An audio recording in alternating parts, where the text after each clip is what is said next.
Shalom, shalom, boa tarde. Estamos hoje no sagrado dia do Shabat, sétimo dia da semana, portanto nós estamos em Shabat. Shabat shalom a você, toda a família.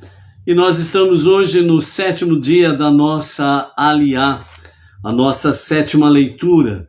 Nós estamos hoje no dia 1º de julho de 2023. Estamos no dia 12 de Tamuz do ano 5783. É a tarde com a Torá, trazendo a Parashá da semana e as suas leituras diárias, né? Nós estamos hoje para concluir a Parashá da semana. E essa semana nós tivemos uma Parashá dupla, né? Então tivemos duas porções nesta semana, Rukat e Balak.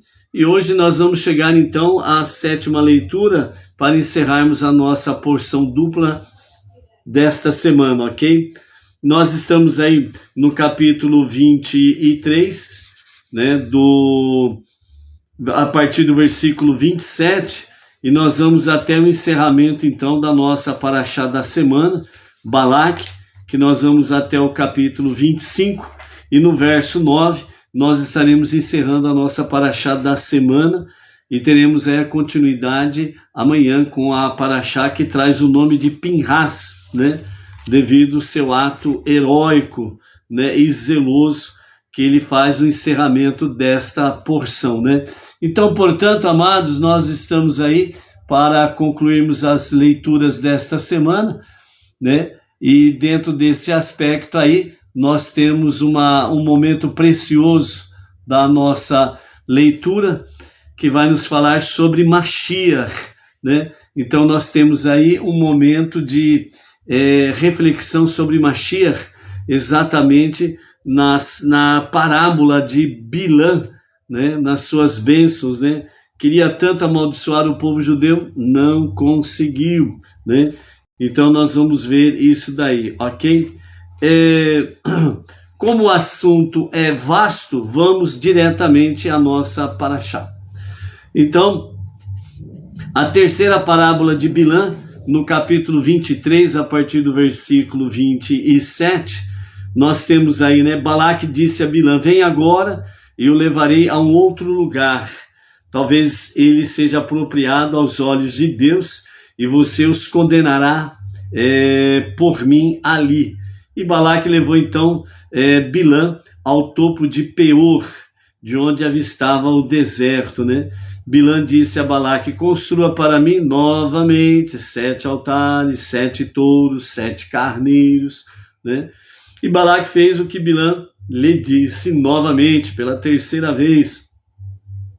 E Bilã viu que abençoar Israel era bom aos olhos de Deus e, portanto, ele não foi buscar métodos de adivinhação para se comunicar com Deus, como fizera as 2 vezes anteriores, né?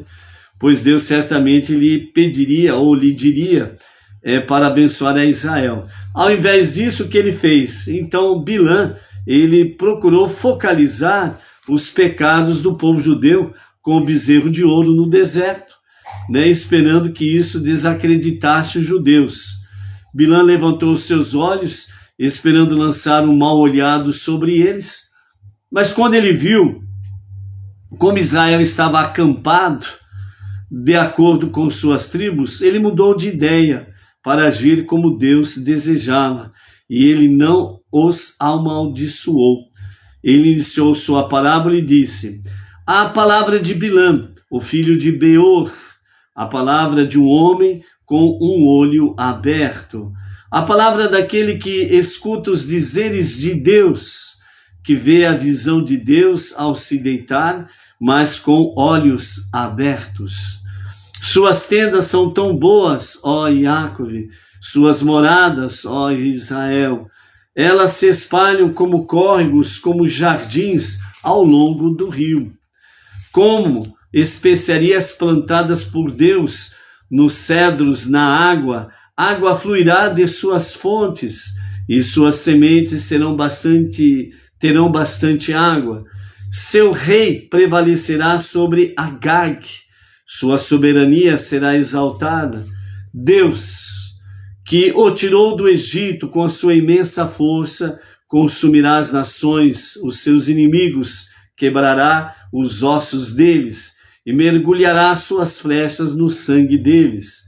Ele se agachará e se deitará em sua terra como um leão. Um leão, quem ousará despertá-lo?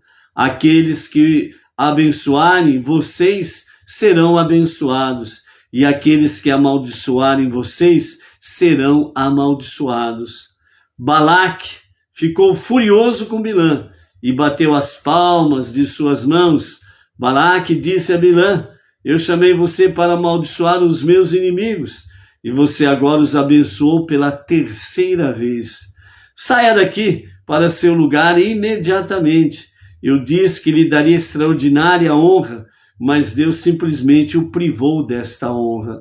Bilã disse a Balaque: eu não falei aos mensageiros que você me enviou, dizendo: mesmo se Balaque me desse sua casa repleta de prata e ouro, eu não poderia transgredir a palavra de Deus, fosse para fazer o bem ou o mal, por conta própria, e eu somente direi o que Deus disser.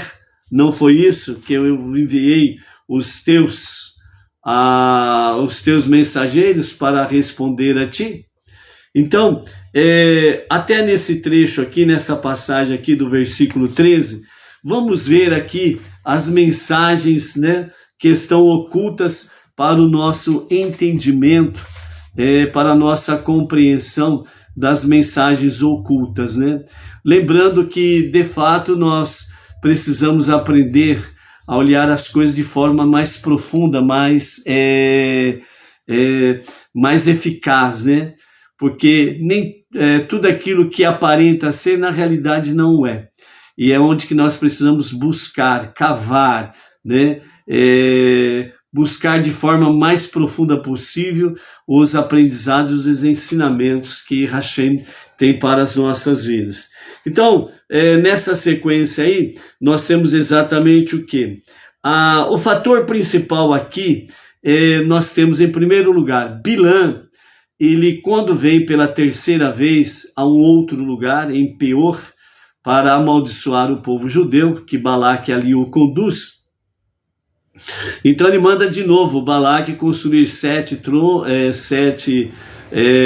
altares, 7 touros, 7 carneiros, aquela toda coisa para fazer o sacrifício. Novamente ele manda Balaque, né, ficar apartado dele, e ele sai de forma isolada para, entre aspas, buscar inspiração. Só que nessa terceira vez, Bilã não procura realmente uma resposta divina. Ele simplesmente ele se omite em questionar a Deus, perguntar a Deus, procurar a Deus e ouvir de Deus uma resposta. Então ele toma uma decisão que ele mesmo vai fazer com que o povo seja amaldiçoado. Então ele se baseia no pecado do bezerro de ouro. Então ele não olha, por assim dizer, ele não olha para os céus, porque ele não quer falar com Deus e ele não quer ouvir os ditos de Deus, porque ele tinha certeza que Deus iria mandá-lo abençoar o povo. Então, nessa terceira vez, Bilã, ele simplesmente se afasta de Deus e ele toma uma decisão própria de amaldiçoar o povo judeu. Então ele pega o episódio do bezerro de ouro e parte para o ponto onde ele pode ver o acampamento para amaldiçoá-lo. Mas quando ele chega neste ponto do monte onde ele se encontrava, e ele olha o acampamento do povo judeu, então o que ele foca, ele tenta dessa forma lançar um mal olhado sobre o povo judeu para amaldiçoá-los. Porém, quando ele lança o seu olhar sobre o acampamento judaico, então algo lhe chama muita atenção e tira ele do foco. Tira ele do foco do pecado do bezerro de ouro, e eu mesmo vou amaldiçoar com as minhas palavras e ponto final. Não vou ouvir Deus. Então, algo lhe chama atenção. E o que é que lhe chama atenção? É o que está no versículo 2 do capítulo 24. Que diz assim: Bilã levantou os seus olhos com a esperança de lançar uma olhada sobre o acampamento israelita, mas quando ele viu como Israel estava acampado modestamente, de acordo com suas tribos, ele mudou de ideia para agir como Deus desejava e ele não os amaldiçoou. Ou seja, quando ele olha o acampamento, ele observa a forma do acampamento. E quando ele observa a forma do acampamento, aquilo lhe chama atenção. Ele perde o seu foco do bezerro de ouro e do seu olho gordo para amaldiçoar o povo judeu. Por quê? Porque a organização do acampamento era algo espetacular. Então ele observou que o acampamento, ele estava dividido em tribos. Então daí ele deduziu que as tribos, elas estavam muito bem casadas, os casais estavam muito bem casados. Então ele concluiu que as famílias eram famílias muito bem solidificadas dentro da modéstia e dentro da obediência ao seu Deus. Segunda questão que chamou a atenção dele, a posição das tendas. A posição das tendas, nenhuma porta de tenda dava de frente com outra tenda. Nenhuma porta da tenda ou a entrada da tenda dava de frente com a outra. Então eles estavam tão organizados de uma forma tão perfeita que nenhuma tenda dava sua entrada um de frente com o outro. Então daí se deduziu o quê? Que eles não estavam predispostos às fofocas, às palavras destrutivas e a bisbilhotar o seu vizinho. Ou seja, o acampamento judaico estava de uma forma tão organizada que as entradas das tendas não davam de frente uma com a outra.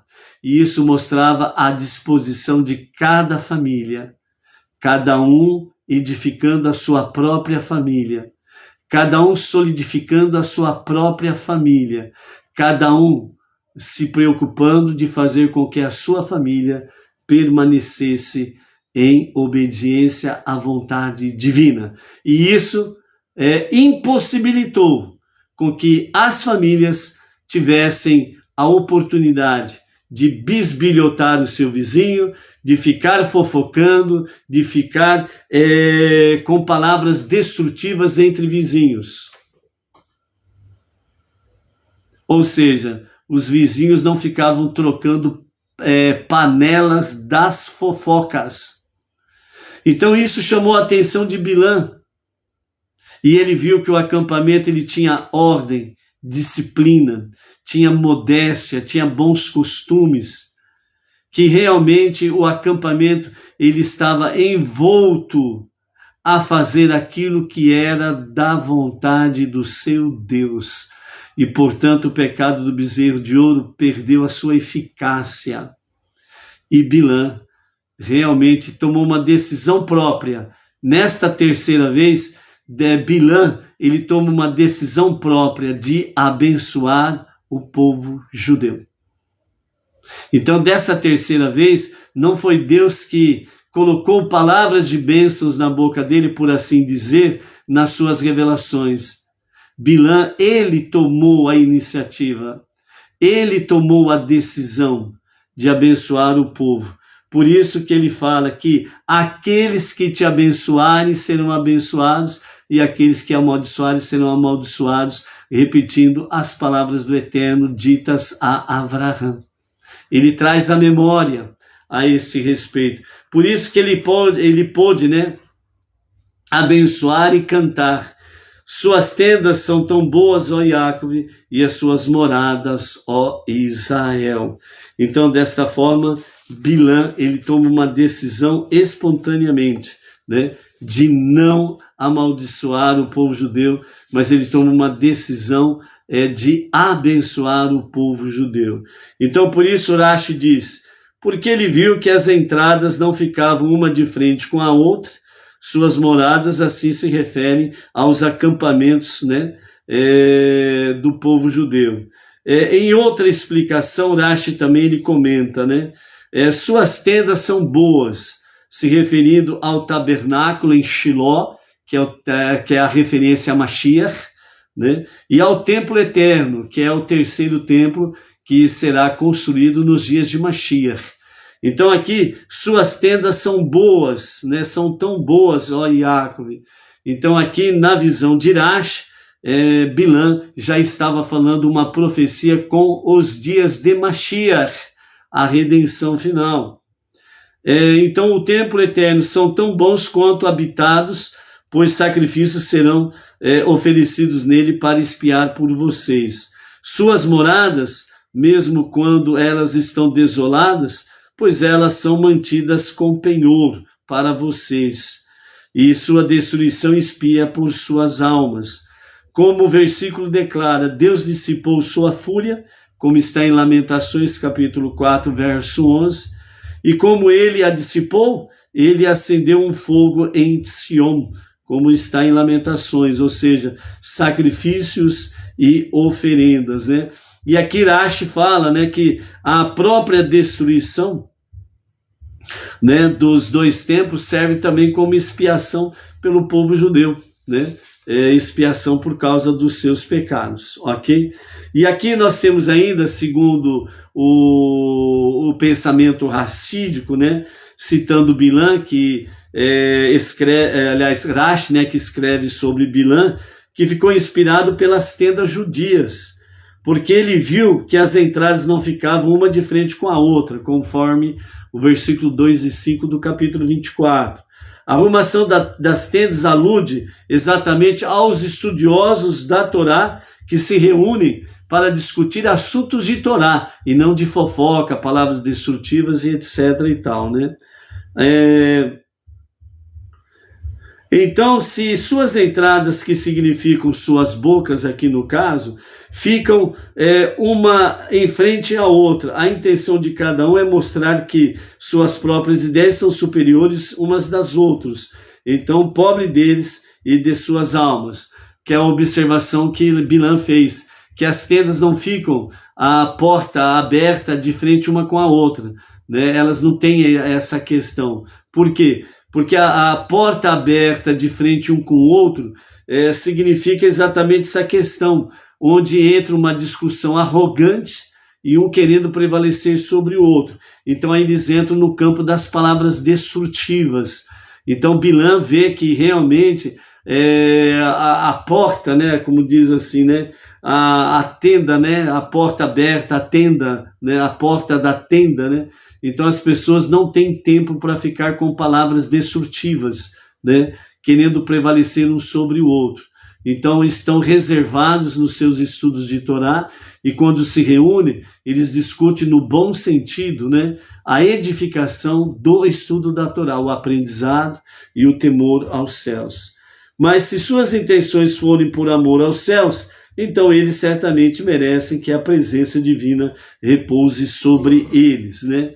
Então Rashi, ele explica, né, que as duas qualidades, né, que impressionaram Bilã, quando ele viu a Israel acampado de acordo com suas tribos, o que fez com que mudasse de ideia e não amaldiçoasse o povo judeu. Ele viu que cada tribo vivendo por si mesma e não se casando entre si, ou seja, cada tribo mantendo a fidelidade da sua própria tribo, né? Eles casavam entre si, da própria tribo, e não se misturando. Ele viu cada tribo vivendo por si mesma e não se casando entre si. Ele viu que as suas entradas das tendas não ficavam uma de frente com a outra, de modo que ninguém ficava espiando, né, dentro da tenda do outro, não ficavam bisbilhotando, né? Assim, mais tarde, quando Bilã louvou as tendas e moradas do povo judeu na sua parábola, ele se referia a estas mesmas duas qualidades que o levaram a abençoar e não amaldiçoar os judeus. Assim Rashi escreveu, aqui ele louvou as tendas porque ele viu que as entradas não ficavam uma de frente com a outra. E acrescentou que as moradas se refere aos acampamentos entre as tribos distintas, né? Isso significa separando-se do mal, né? Então é onde que nós precisamos aí, com essas lições, né? A entrada da tenda não estando de frente uma com a outra, que é exatamente separar-se do mal, é evitar a fofoca, palavras destrutivas, bem como também bisbilhotar a vida alheia, né? Que é o ensinamento que fica para nós aqui. Então isso fez com que Bilã, ele de fato mudasse ao seu intento. Em vez de amaldiçoar, ele acabou abençoando o povo judeu. Depois nós temos aí, realmente, né, o verso 7 e em diante, né, que as águas fluirá de suas fontes, né? Então está falando exatamente, né, o poder da Torá que fluirá normalmente pela vida deles afora, e esse fluir, ele vai alcançar, sem sombra de dúvidas, nos dias de Mashiach, toda a terra, ou seja, toda a terra se encherá do conhecimento de Deus, assim como as águas cobrem os mares. Então, estas águas fluirá das fontes. Que fontes? Fonte judaica. O verdadeiro monoteísmo, ele tem que ter um fundamento judaico. Não adianta nada a religião A, B ou C dizer que é monoteísta, mas se não está fundamentado no judaísmo. Não tem como, sem suporte, sem alicerce. Então, por isso, a água fluirá de suas fontes, ou seja, a Torá fluirá das fontes do judaísmo para as nações. E nos dias de Mashiach isso será pleno, será completo entre todas as nações, como está escrito pelo profeta Isaías, né? Que realmente a palavra da Torá sairá de Jerusalém para as nações, né? E então o conhecimento de Deus cobrirá toda a face da terra, assim como as águas cobrem os mares, ok? Então isso prevalecerá. Por isso que fala, né? Seu rei prevalecerá sobre Agag, sua soberania será exaltada, né? Esse é o sentido de que o rei Mashiach, ele prevalecerá sobre todo o Oriente Médio e sobre todas as nações do lado ocidental, ou seja, o rei Mashiach será o único rei sobre toda a terra, ok? No versículo 9, nós temos aí, ele se agachará e se deitará em sua tenda, em sua terra como um leão, quem ousará despertá-lo, né?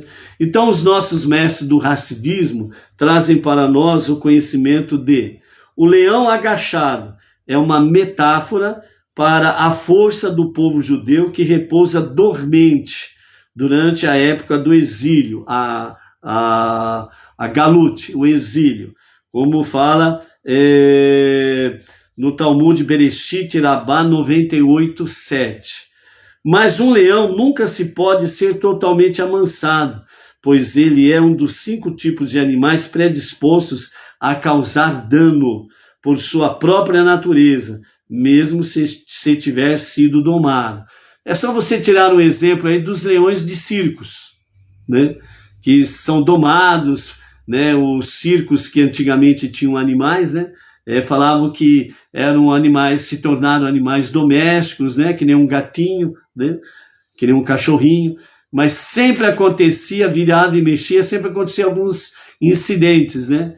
O leão acabava se revoltando contra o domador, atacava, houve alguns casos de mortes, etc, etc, etc, etc. Então, justamente aquilo que a Torá está dizendo. O leão, ele nunca pode ser totalmente domado. Ele pode, temporariamente, né, ter aí, ser domado provisoriamente, momentaneamente, mas ele não é totalmente domado. Vira e mexe, ele acaba realmente se rebelando contra o seu domador aí, no caso do circo que nós estamos falando. E aqui, o que o ensinamento racídico traz para nós é que o povo judeu é desta forma. Mesmo no seu exílio, na sua galute, né, eles estão dormentes. Mas veja bem o que aconteceu com Israel a partir de 14 de maio de 1948. é uma pequenina amostra do poder de Israel, do poder do povo judeu. Porque desde então, ninguém prevaleceu mais, a partir de 14 de maio de 1948, ninguém mais prevaleceu sobre o povo de Israel. Mas ainda estão como um leão dormente. Ainda não despertou totalmente o leão. E aí nós temos o quê? O leão da tribo de Judá. Mashiach ainda não despertou. Porque somente Mashiach, o leão que desperta da tribo de Yehudá, que vem da descendência de Yehudá, rei David, é o único que irá despertar esse leão e ele vai dominar toda a terra.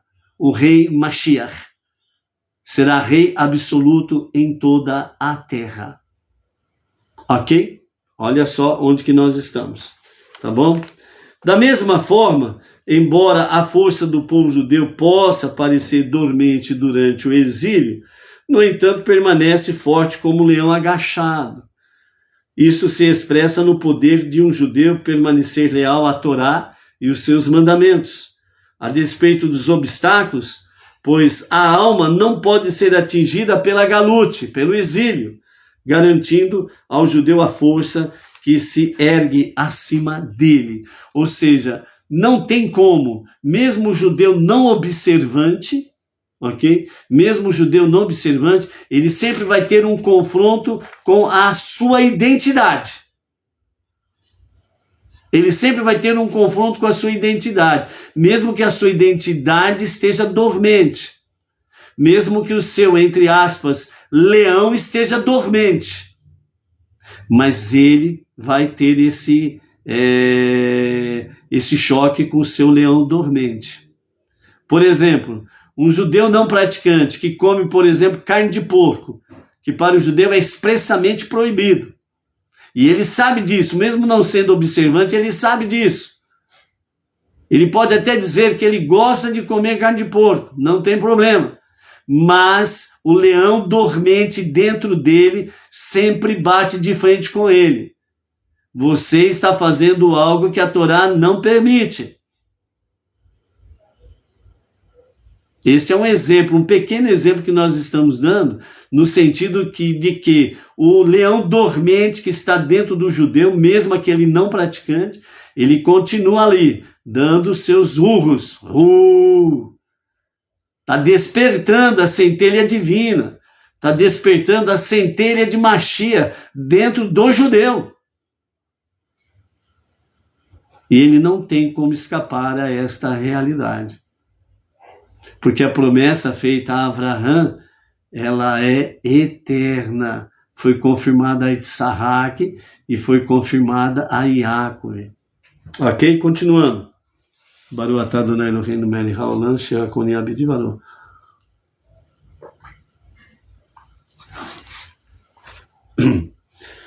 Ainda dentro desse mesmo tema aí, né, nós vemos aí que a alma não pode ser atingida pelo exílio, garantindo a judeu a força para se erguer acima dele, né?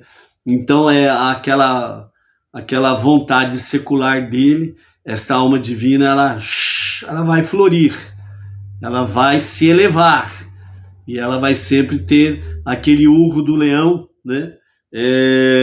O rugido do leão, né? Sempre dentro dele, chamando-lhe a atenção, né, para isso. No versículo 13, nós temos aí onde Bilã, ele fala, e não poderia transgredir a palavra de Deus, né? Mesmo se Balaque me desse sua casa repleta de prata e ouro, eu não poderia transgredir a palavra de Deus. Então os nossos mestres do Hassidismo, eles falam que as próprias forças do mal não estão investidas no corpo que oculta Deus, de modo que elas estão conscientes de seu mestre e não se rebelam contra ele, realizando algum ato de rebeldia que não foi ordenada pelo Todo-Poderoso e que Deus não permita, lógico, que isso aconteça. Assim, representando as forças do mal, Bilã disse, eu não poderia transgredir a palavra de Deus, pois elas são incapazes de transgredir a vontade divina por completo, visto que tem consciência de que ele é sua força vital e sustento. E é somente porque o sustento, a força vital, se encontram dentro delas, em um estado de exílio, que elas se veem como detentoras de um poder independente, negando assim a unicidade de Deus. Mas elas não negam Deus por completo, reconhecendo que sua força vital e sustento são transmitidos a elas a partir da vontade divina. Assim, a pessoa que transgride a vontade de Deus é muito pior e inferior às forças do mal. Ou seja, aqueles que transgridem, né, a vontade divina de forma espontânea, né, de vontade própria, são piores e são mais inferiores do que as próprias forças do mal, né? E aqui Bilã, ele está fazendo um reconhecimento dessa realidade, que ele não tinha como, de fato, transgredir a vontade divina. E o povo judeu muito menos ainda. Então, por isso, ele fala sobre estas bênçãos para com o povo judeu. Então, Bilã, ele abençoa espontaneamente o povo judeu. Ele abençoa sem sombra de dúvidas. No capítulo 24, ainda continuando aí, nós temos aí a partir do versículo 14, nós temos aí a questão de Bilã prever o fim dos dias, né? Onde que também nós vamos ter aí uma entrada com referência, né, à questão de Mashiach, né? Então vamos ver aí o que temos nesta visão de Bilã, né? E então eu estou voltando para o meu povo, disse Bilã. Venha, eu aconselharei você como fazer Israel cair. Simplesmente tente-o a imoralidade com as mulheres. Agora eu contarei a você o que este povo fará com o seu povo nos fins dos dias. Ele lançou suas parábolas e disse: a palavra de Bilã, filho de Beor, a palavra de um homem com um olho aberto, a palavra daquele que ouve os dizeres de Deus e conhece os pensamentos do Ser Supremo, que vê a visão de Deus ao se deitar, mas com os olhos abertos. Eu vejo, mas não agora. Eu o percebo, mas ele não está perto. Uma estrela sairá de Jacob e um cajado surgirá de Israel. Ele destruirá o príncipe de Moabe, ele devastará todos os descendentes de Chet. Edom será dominado, Seir, seu inimigo, será dominado, e Israel se fortalecerá. Um soberano virá de Jacob e destruirá o que restar da cidade. Quando ele viu a futura retribuição de Amaleque, e lançou sua parábola e disse: Amaleque foi a primeira das nações a lutar contra Israel. Seu fim é a eterna destruição. Quando ele viu o que aconteceria aos quenitas, ele lançou sua parábola e disse: Quão firmes são tuas moradas, seu ninho é fixado em pedra. Pois mesmo se o quenita seja devastado e exilado, até quando a Assíria poderá mantê-lo cativo? Ao ponderar-se sobre o exílio assírio, ele lançou sua parábola e disse: quem pode sobreviver quando Deus colocar estas coisas sobre ele? Navios virão dos quititas, eles a afligirão a Assíria e afligirão o outro lado do rio, mas eles também perecerão para sempre. Bilã pôs-se a mover, ele saiu e retornou para seu lugar, e Balaque também seguiu o seu caminho. Então, vamos aqui para as nossas reflexões dentro desta passagem, né, que nós falamos aqui sobre Bilã, que prevê o fim dos dias, né?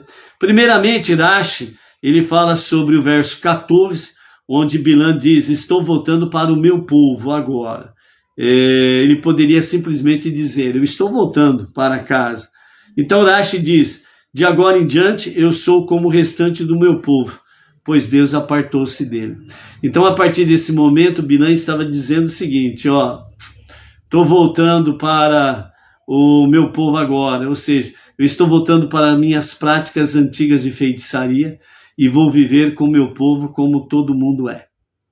Então era isso que Bilã estava dizendo, que ele estava retornando às suas antigas atividades junto do seu povo de feitiçaria, ok? Os versos 17 e 18, onde nós temos aí, eu vejo, mas não agora, eu o percebo, mas ele não está perto.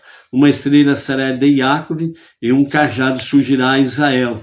Ele destruirá o príncipe de Moabe e devastará todos os descendentes de Chet. Edom será dominado, Seir seu inimigo, será dominado e Israel se fortalecerá. Então Maimônides, Rambam, ele comentando sobre isso, ele diz o seguinte, a Torá, né, se refere a Bilã, ele profetiza sobre os dois Mashiach, sobre dois Mashiach. Olha só sobre a questão. O primeiro Mashiach, que Maimônides se refere aqui, é o próprio rei David, pela inclusão dos ditos de Bilã, ok? O primeiro Mashiach, David, que salvou Israel dos seus opressores. E o Mashiach final, que surgirá de seus descendentes e salvará Israel definitivamente. Ali está escrito, eu o vejo, mas não agora. Então, isso se refere exatamente a David, que naquele momento, né, ele via o rei David, mas não era para aquele momento de Bilã, que estava ali com Balaque. Eu o percebo, mas ele não está perto. Aqui, Bilã está se referindo ao Mashiach final, que é para o tempo final, né? Uma estrela sairá de Jacob, se refere ao rei David, ok? E um cajado surgirá de Israel, se refere ao rei Mashiach. Ele derrotará os príncipes de Moabe, que se refere ao rei David. Como o versículo diz, 2 Samuel capítulo 8, verso 2, ele golpeou Moabe e os mediu com uma linha. Então, está se referindo ao rei David. Ele devastará todos os descendentes de Chet. Aqui ele se refere ao rei Mashiach, sobre quem está escrito em Zacarias, capítulo 9, verso 10. Ele governará de mar a mar, o governo de Mashiach sobre toda a terra. Edom será dominado, se refere ao rei David, conforme afirma o versículo de 2 Samuel 8,6. Edom tornou-se servo de David, certo? Seir será destruído, isso se refere a Mashiach, como o versículo declara, né? Obadias capítulo 1, verso 21. Salvadores ascenderão o monte de Sião para julgar o monte Esav. É o que está escrito por Rambam, Maimônides, na Leis dos Reis, capítulo 11, verso 1. Então aqui, Rambam, Maimônides, fala de dois Mashiach. O primeiro, o rei David, e o segundo, o Mashiach final, né, que governará de mar a mar, ok? Ainda, os nossos mestres, né, do Hassidismo vêm aperfeiçoar ainda mais toda esta interpretação de Rambam, de Maimônides, dizendo, né, assim como Maimônides escreveu uma estrela sairá de Jacob, como se referindo ao rei David e a Mashiach, o Talmud de Jerusalém, no entanto, usa a metáfora de uma estrela neste versículo para se referir até a um judeu comum, segundo o Talmud Maaser Sheni, capítulo 4, verso 6, ok? Então, aqui o Talmud, junto com os nossos mestres do Hassidismo, está falando sobre um judeu comum. Um judeu comum, todo e qualquer judeu comum, ele tem uma centelha de Mashiach. com potencial de ser Mashiach. Então vejam bem a questão. Primeira questão a ser observada. O Mashiach, ele é judeu, homem, nascido do seu pai e da sua mãe que coabitaram para que ele fosse gerado. Então, o rei Mashiach, ele precisa ter o sêmen do pai, que vem da descendência de Yehudá e do rei David. Fora isso, é impossível alguém ser descendente de Yehudá e David para ser o rei Mashiach.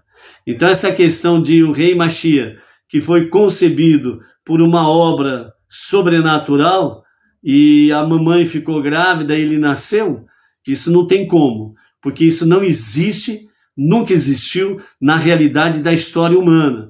Sempre existiu dentro das mitologias greco-romanas e também as mitologias nórdicas, certo?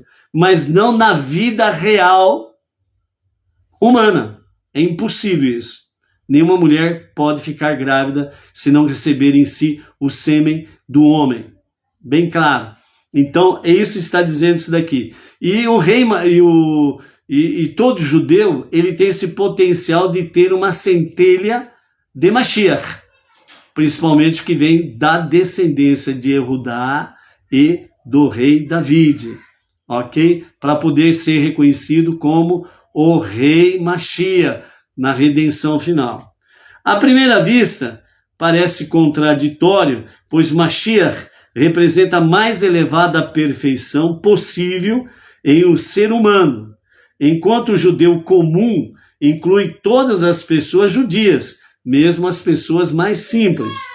Entretanto, a questão pode ser reconciliada com base nos ensinamentos de Baal Shem Tov, de que todo judeu possui dentro de si uma faísca da alma de Mashiach, conforme está escrito em Meor Einaim de Rabi Nahum de Chernobyl, sobre Bamidbar, capítulo 25, e o verso 12, onde ali, por causa de Pinhas, né, ali Deus faz um pacto de paz com Pinhas.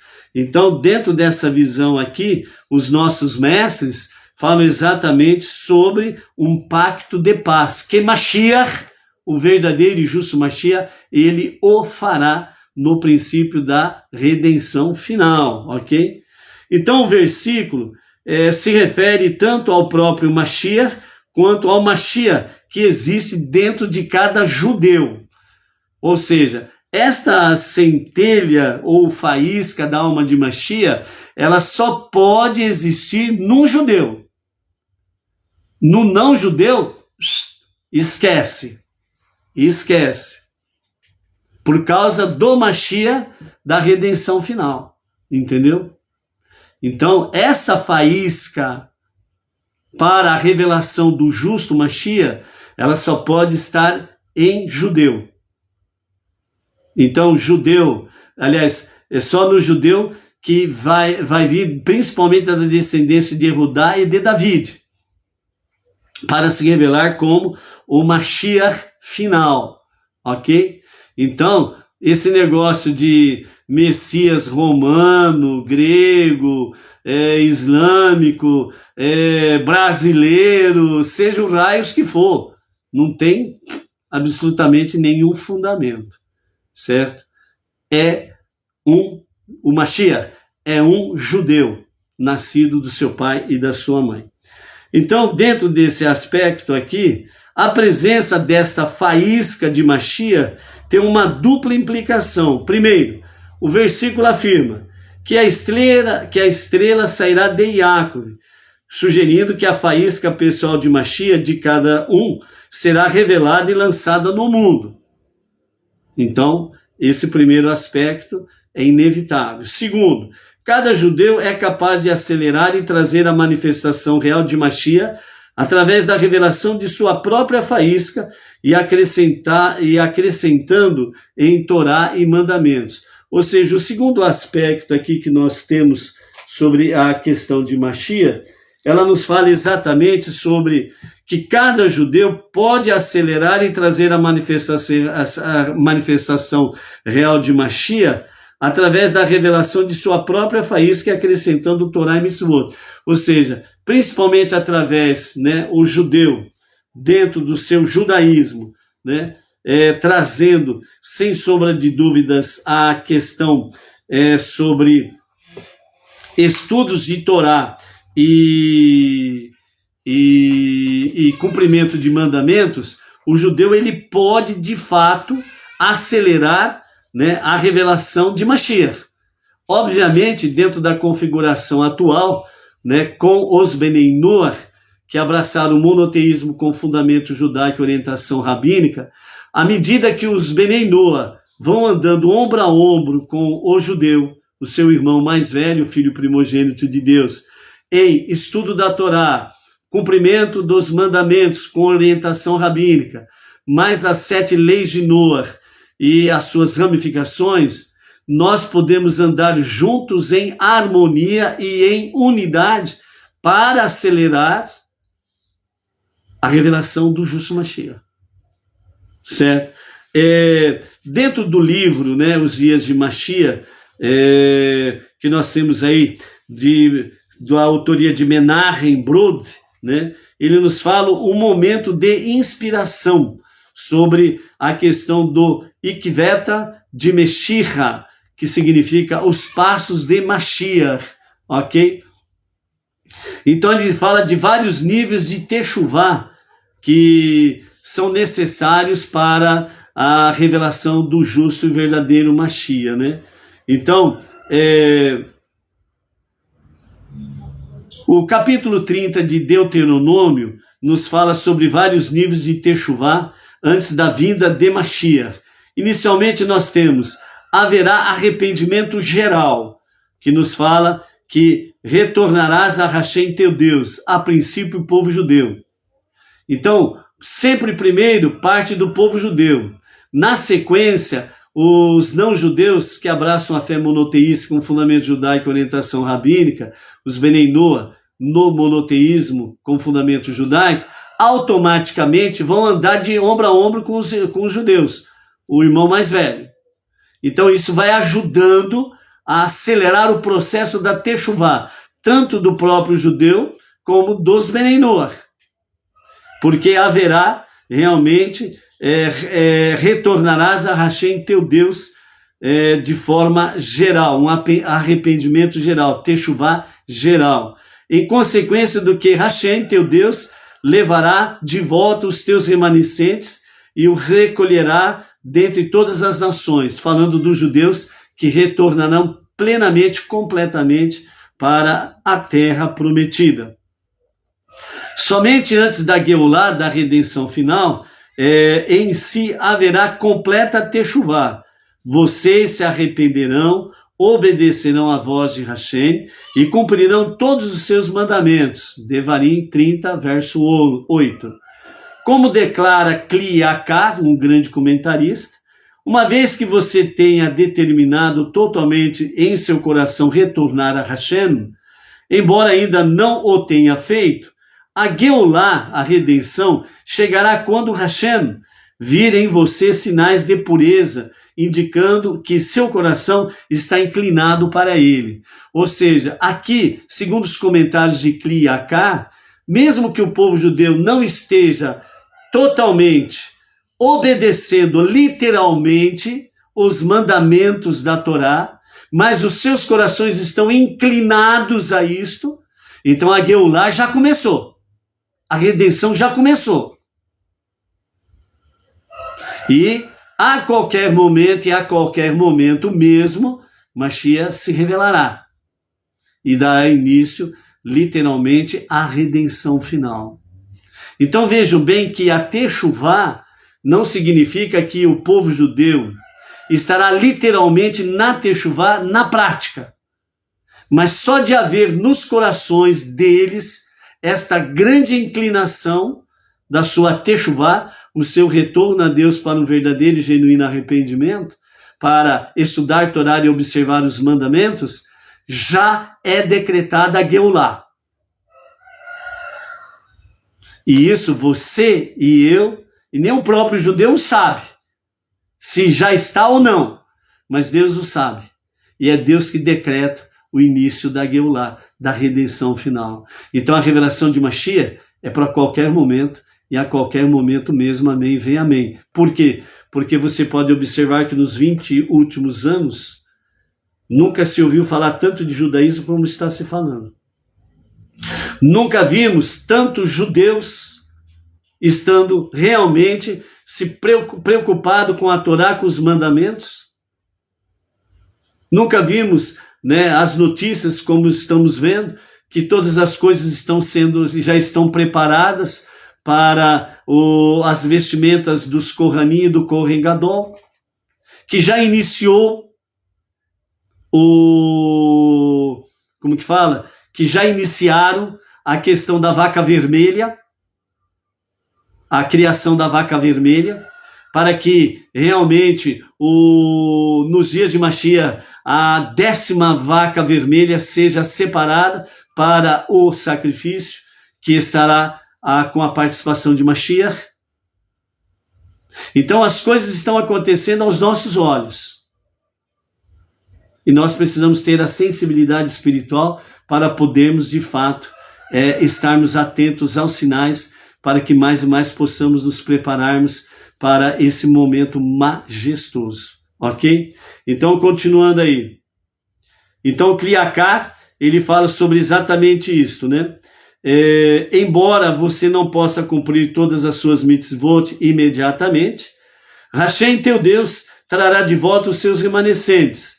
Em resumo, o arrependimento pode ocorrer num piscar de olho, um momento de inspiração e redirecionamento, e de imediato seremos redimidos. Assim, né, como está escrito da mesma forma sobre a véspera da redenção do Egito, como está escrito lá em Shemot, Êxodo, capítulo 2, verso 25. E Deus viu os filhos de Israel e Deus soube exatamente o momento do momento deles serem tirados do Egito. O Shemot Rabbah 1,42 no Talmud diz: e Deus sabia que eles tinham se arrependido. Mesmo quando o homem redireciona o seu coração e o mesmo fez seu amigo e nenhum sabe do outro, Deus soube que eles se arrependeram. Então, é aquilo que Kliakar está comentando ali. O povo judeu, só no seu coração de ter essa inclinação, essa predisposição de submeter à Torá, ao estudo da Torá e obedecer os seus mandamentos, para Deus ele já considera techuvá.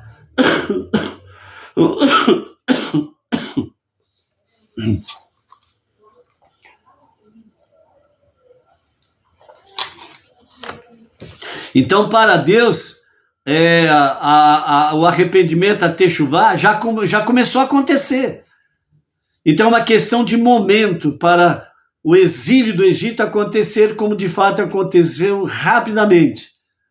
Assim também será nesse momento para a revelação do justo e o verdadeiro Mashiach, para estabelecer a redenção final. Ok? Assim, nossas transgressões não retardarão a Geulah, a redenção final. Então, aparentemente, o povo judeu, estando aí com sinais de que não estão obedecendo à vontade divina, e como de fato não, porque o Estado de Israel ele é mais político do que qualquer outra coisa, está mais longe da Torá do que próximo da Torá, mas é o único país que decreta o seu monoteísmo e que coloca a Torá como a sua regra de fé e prática, apesar de não estarem vivendo-a. Mas é o único país, entendeu? E temos ali cada vez mais um crescimento de judeus religiosos. E isso está levando realmente o judeu a retornar cada vez mais, desde o momento da liderança do nosso Rebbe Menachem Mendel, à prática do judaísmo. E é por isso que o judaísmo se alastrou pelos 4 cantos da terra, né, para levar aos não-judeus o monoteísmo com fundamento judaico e orientação rabínica, para andarmos ombro a ombro, ombro a ombro com o nosso irmão mais velho, para a revelação de Mashiach. Então, mesmo que não estejamos, mesmo que o povo judeu não esteja, mesmo que nós, Benei Noa, não estejamos vivendo plenamente o monoteísmo com fundamento judaico, obedecendo às 7 leis de Noa e às suas ramificações, mas há essa predisposição em nossos corações de nós o fazermos, para Deus isto é techuvá. Então nós estamos em harmonia com o nosso irmão mais velho, e a Geulá, a redenção final, ela pode acontecer a qualquer momento mesmo, amém, amém, ok? Então por isso, o Salmo 130, verso 8 diz, ele redimirá Israel de todas as suas iniquidades. Daí a ordem dos versículos que recitamos em Tahanum. Primeiro, Hashem redime Israel de todas as suas aflições, referindo-se a deixar a galute, o exílio. E somente então ele redimirá Israel de todas as suas iniquidades, que é a Geulá, como está escrito em Sihot 5.751, sobre Vairi, né? Então, da mesma forma, sobre o versículo, quem é Deus como tu, que perdoas a iniquidade e deixas passar as transgressões dos remanescentes de teu legado? Com aqueles que sobreviveram às dores do parto de Mashiach, comentando que Hashem não fica vigiando a iniquidade para punir o transgressor. Ao contrário, ele passa por isso como se não estivesse vendo. E a respeito da conclusão do versículo, ele não guarda sua ira para sempre, pois ele deseja amor e bondade. E segundo o comentarista Radak, ele explica, Hashem jamais recorrerá às suas ações de maneira punitiva, pois ele deseja amor e bondade. Seu amor e bondade suplantarão suas transgressões quando chegar a hora da Geulá, da redenção final. Apesar disso, o arrependimento continua sendo um pré-requisito da redenção, sim. Especialmente porque desejamos ser redimidos à maneira de, se eles forem dignos, eu apressarei, como diz Ishayahu, capítulo 60, verso 22, e como está no Sanhedrin 98a, eu a apressarei se eles forem dignos. Na etapa preliminar, no entanto, até meros desejos de techuvá serão suficientes, com o arrependimento completo somente chegando depois da Geulá, porque aí é um arrependimento, uma techuvá completa, no sentido de o fazer literalmente, e não ficar apenas na inclinação do coração e com alguns atos, mas na redenção final os atos serão plenos, porque a techuvá será completa. Então, aparentemente, não é falta de observância que está retardando a Geulá, pois Rambam, Maimônides, considera estas pessoas bebês cativos, obrigados a transgredir porque foram criados numa ideologia equivocada, como está escrito em Hirhot Melahim, capítulo 3, verso 3. Ao contrário, como escreve o Minhat Elazar, Maimônides decretando que o povo judeu será redimido somente pelo arrependimento. Então, refere-se aos judeus comuns e homens de fé, pessoas como nós. Não é que devamos esperar até que todo o povo judeu se arrependa.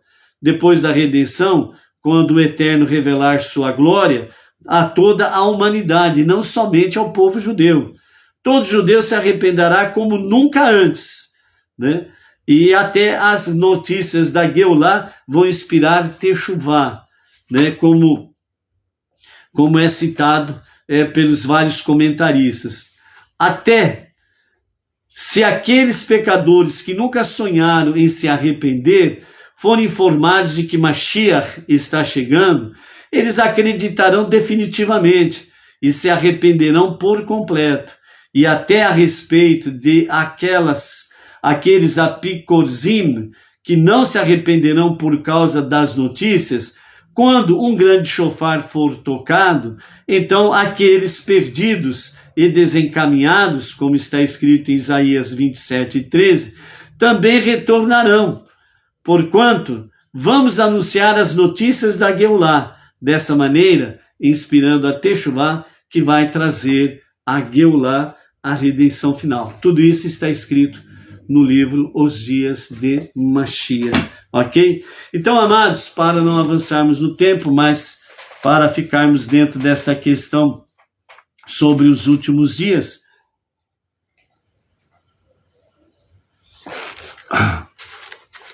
então é isso que os nossos mestres, vários comentaristas e os nossos mestres do Hassidismo trazem para nós nesse momento de redenção messiânica, né? Que não é um fenômeno novo, certo? Mas um retorno àquela época da história do povo judeu, quando a Torá era observada por completo. Consequentemente, Maimônides descreve Mashiach como renovando a dinastia de David. Lembram que o reino de David teve 40 anos de paz? Esses 40 anos de paz que teve o reinado de David foi o período em que o povo judeu, ele obedeceu plenamente à Torá e os seus mandamentos. 40 anos.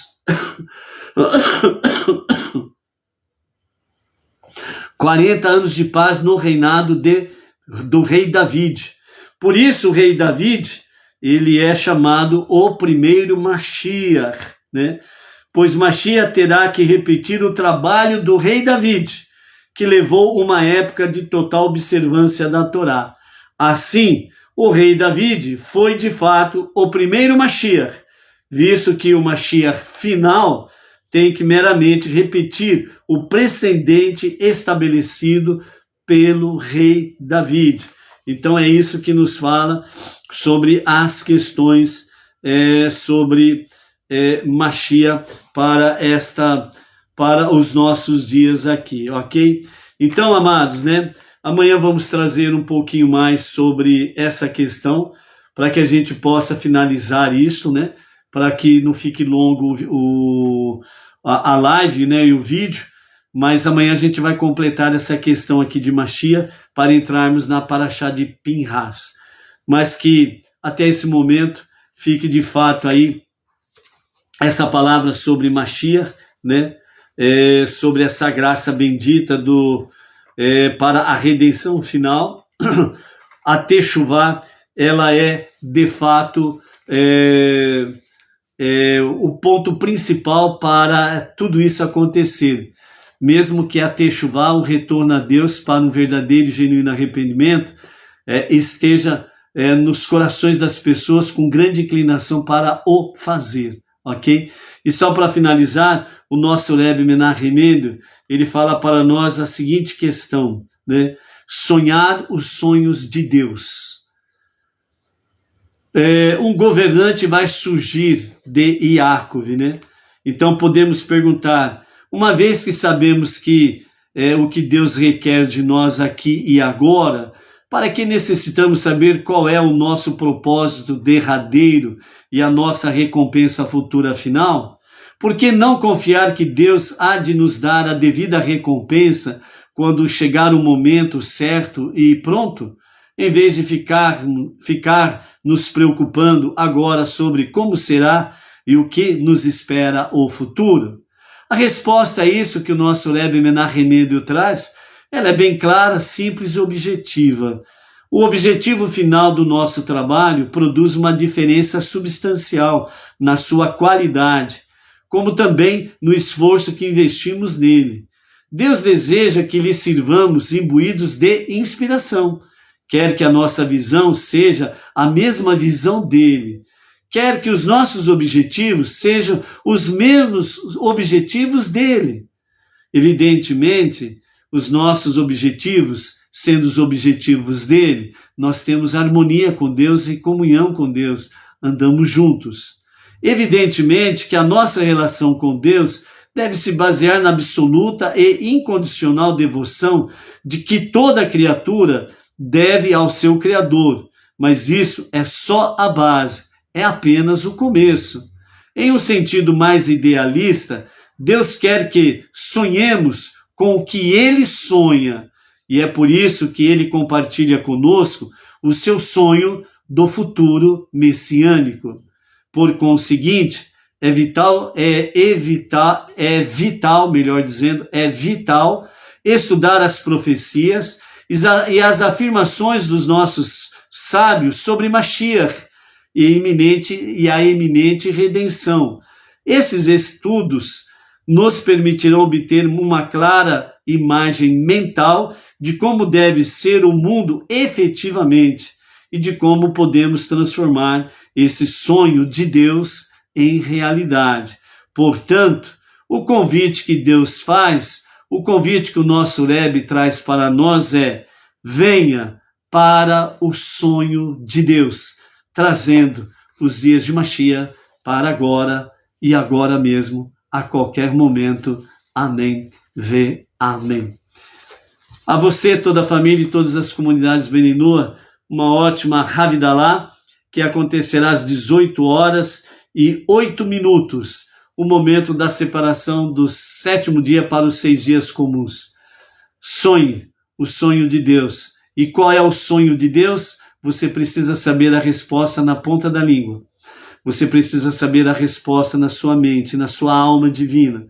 Você precisa saber a resposta no seu coração. E você precisa saber a resposta nas suas ações. O sonho de Deus é o futuro messiânico para qualquer momento e a qualquer momento mesmo. Amém. Amém. Mashiach, já.